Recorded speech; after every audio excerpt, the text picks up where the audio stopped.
It is almost October, and that means it is horror movie season. And one of the more anticipated ones we've got coming out this year is Terrifier 3, which I'm excited about, but based on the trajectory of the first two movies, I have some concerns.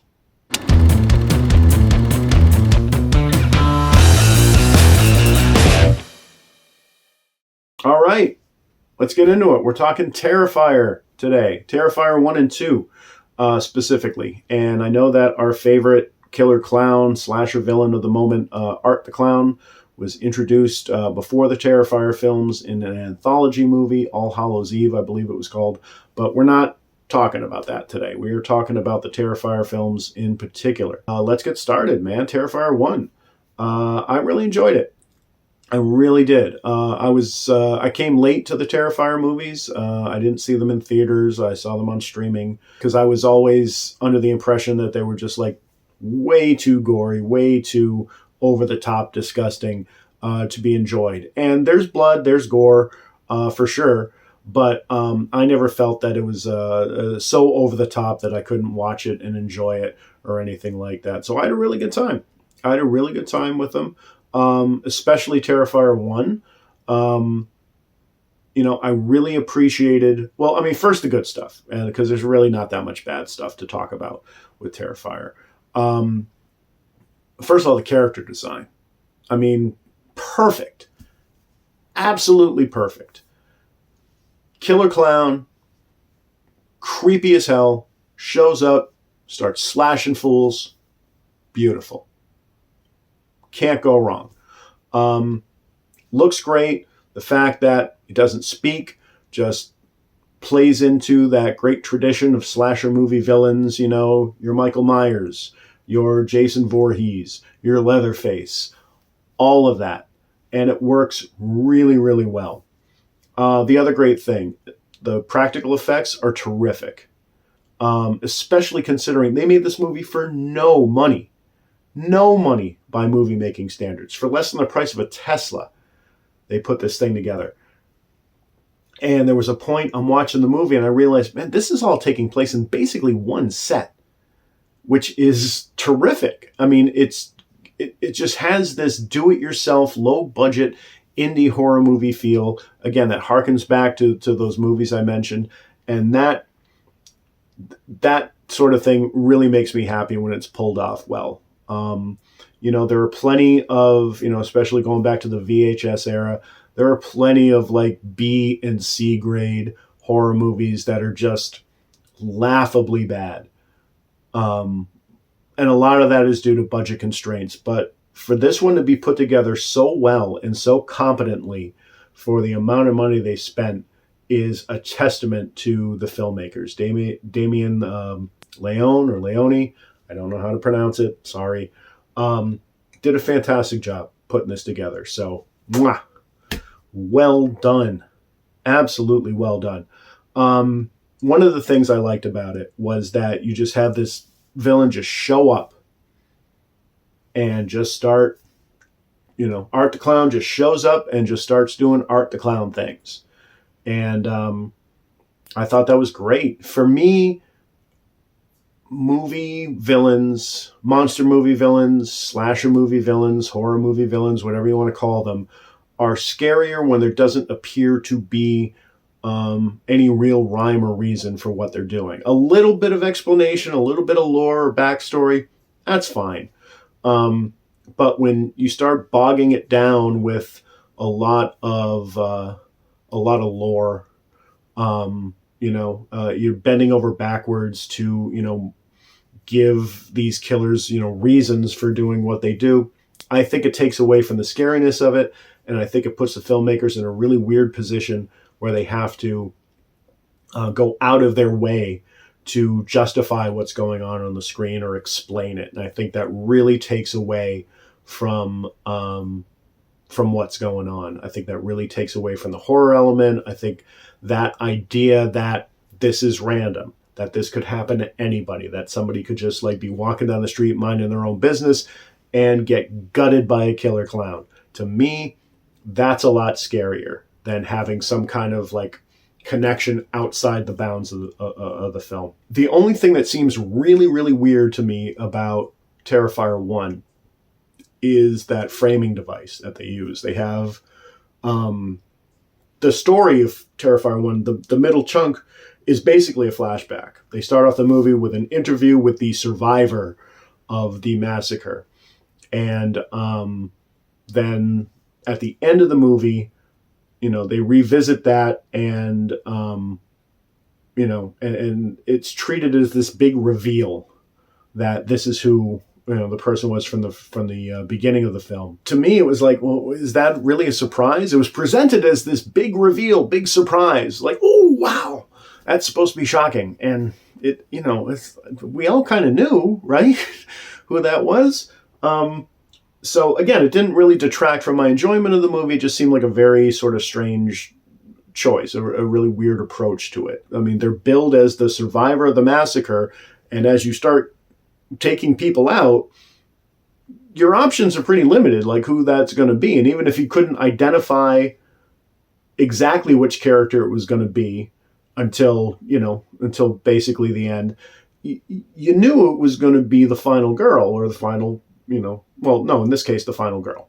Again, I think the aesthetic was great. I think the character design was terrific. I think especially considering the budget, the practical effects were pretty good. And it was a really well done, competently presented slasher movie. And then there's Terrifier 2.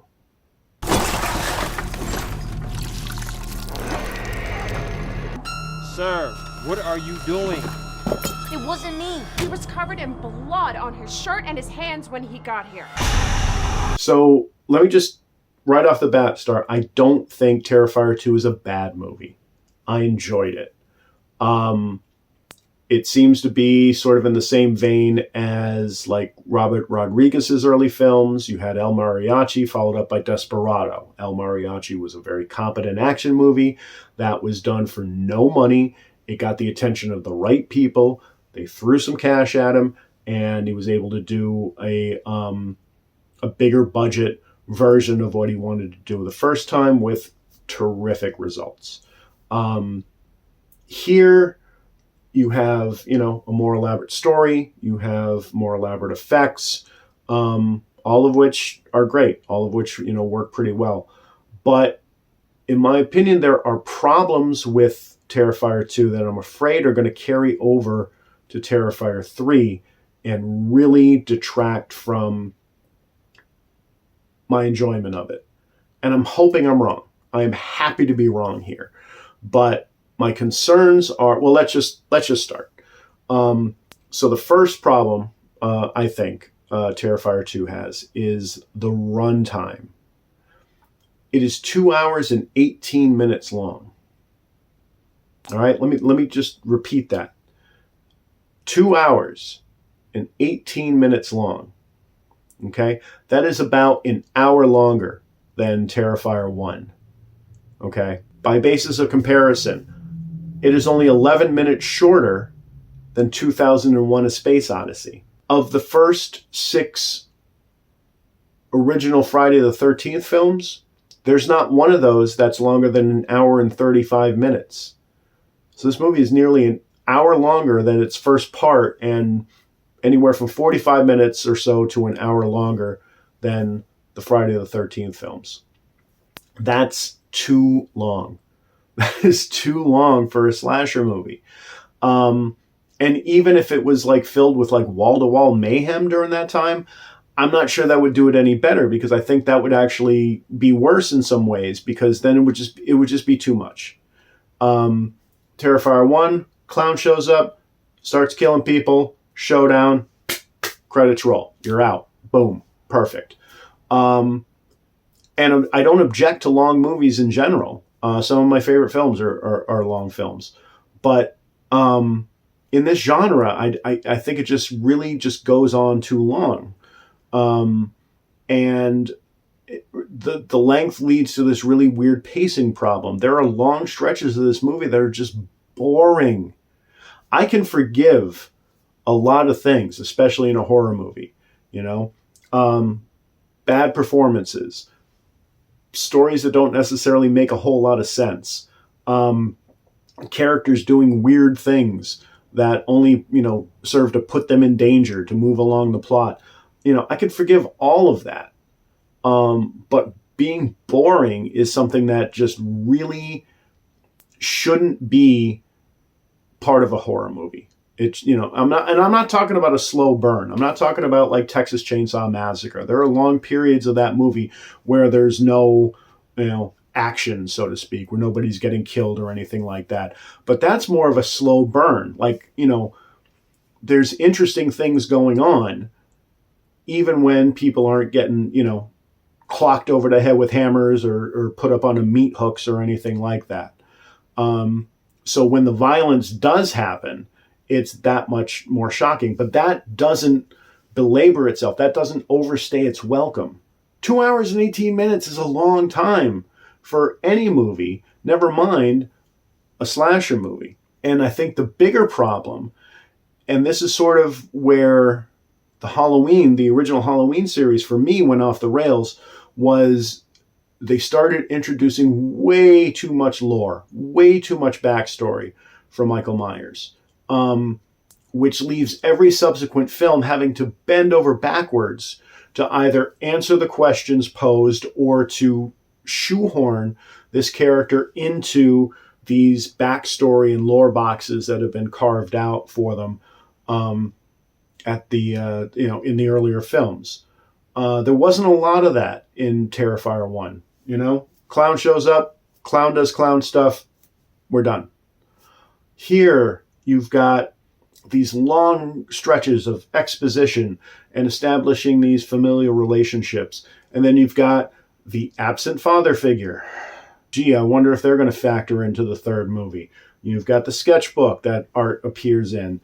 You've got the female character with this, with this weird connection to like some type of Valkyrie character. You've got a magic sword. You've got a supernatural resurrection. You've got this weird demon kid who apparently has some connection to all of this and was killed, at the carnival where the showdown in 2 happens.